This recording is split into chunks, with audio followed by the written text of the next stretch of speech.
As we transition to a new leave system, some processes have been modified.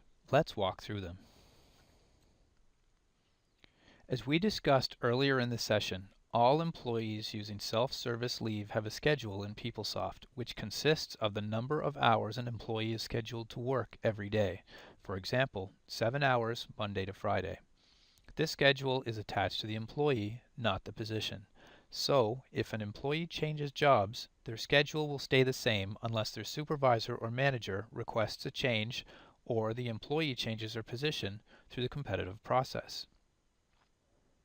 As an approver, if an employee on your team has a change in their scheduled hours, it is your responsibility to ensure that the schedule is updated in the system. Please note that a change should only be made in the PeopleSoft system when it is long-term. So, for example, an employee on your team has Monday off as their compressed day. However, for operational reasons, you ask the employee to work Monday and take Friday off instead. In this case, you would not change the employee's schedule because it is a one-off situation. If the employee was changing their compressed day from Monday to Friday on a regular basis, then this change must be updated in the system. There are three main reasons an employee's schedule could change. They are starting a new position, they have been approved to work a compressed schedule, or they are going to be working a new schedule but are staying in the same position.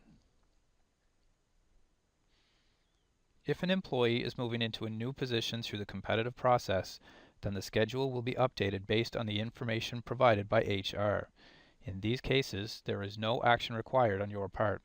HR will contact you for the schedule and they will ensure that it is updated in the system. If an employee is moving to a compressed schedule, you would ensure that a compressed workweek agreement is completed and sent to Compensation and Benefits. Based on the schedule outlined in the agreement, Compensation and Benefits will make the necessary changes to the employee's schedule. If an employee's compressed schedule is ending, you should contact Compensation and Benefits and provide the employee's new schedule. Based on your direction, Compensation and Benefits will make the necessary changes to the employee's schedule. If one of your employee's schedules are changing, you should contact Compensation and Benefits and provide the employee's new schedule. So, for example, an employee on your team is changing from 4 10-hour shifts per week to 5 8-hour shifts. Based on your direction, Compensation and Benefits will make the necessary changes to the employee's schedule. As we discussed earlier, you should only approve a certified sick leave request when the employee provides their medical documentation. Before the introduction of SSLA, sick notes were attached to the biweekly summary form and sent to Compensation and Benefits. With the elimination of the biweekly summary form, sick notes will now be attached to the medical note-summary form. Let's look at this form. The medical note-summary form has two sections, one that the employee completes and the approver section which you complete. Let's look at each section separately. The employee must print their full name and employee ID number, as well as record their department in the first three fields of this form. The employee also has to include the date they gave their note to their approver and the dates that are recorded on the medical note.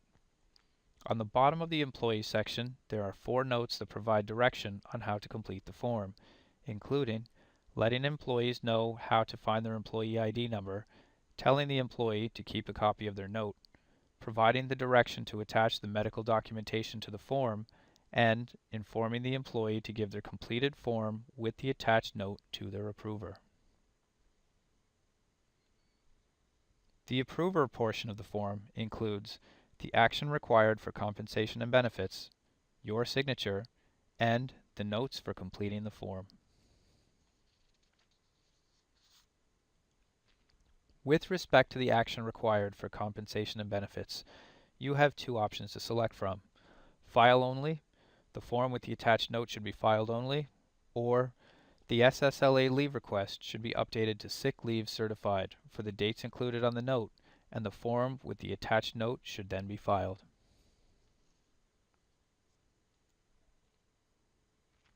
Once both the employee and approver sections of the form are completed, the form with the attached medical note should be sent to Compensation and Benefits by email or mail. The email address is compensationbenefits@gov.nl.ca, while the mailing address is Compensation and Benefits Division, Human Resource Secretariat, Main Floor, West Block, P.O. Box 8700, St. John's, NL, A1B 4J6.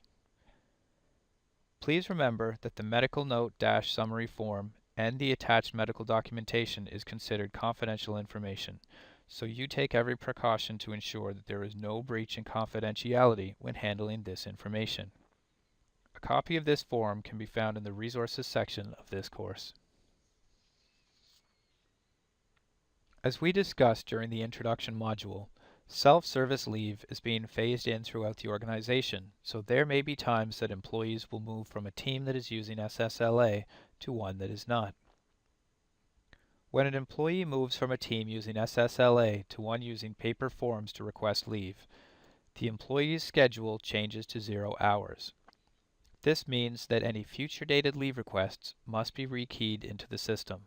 If they are not rekeyed, the system will use 0 hours for the leave requested, which would be incorrect. The employee will also be assigned an absence/timekeeper who will enter all future leave requests, including those that have to be rekeyed. There will also be times that an employee who is using paper forms for leave requests will move to a team that is using SSLA. In this case, any requests that have already been entered by the timekeeper will not have to be re-entered into SSLA. And, on a go-forward basis, the employee would enter their leave requests using SSLA, and the approver will approve or deny the requests online. Students and hourly employees will continue to use paper forms to request time off. With an electronic leave system, you no longer have to complete biweekly summary forms because approvers have real-time access to view employee time off using the monthly calendar. As an approver, it is your responsibility to review the monthly calendar on a biweekly basis to ensure that leave is being entered correctly for your team. And, if there are any discrepancies, you must follow up to ensure the leave is updated to accurately reflect the time off used by all members of your team. Throughout the session, we have been referring to your HR team, HR consultants, and IDM managers. Please note that there are some changes happening with respect to how your HR services are structured, so your HR contacts may change over the coming months. Any changes to your HR team will be communicated to you through your department. And, over time, there may be some changes to the processes outlined in this session. So, please ensure that you are reading informational emails that will update you on the changes in not only the HR structure, but also various processes. Now that we have reviewed the updated processes, let's look at the supports available to approvers as we transition to self-service leave.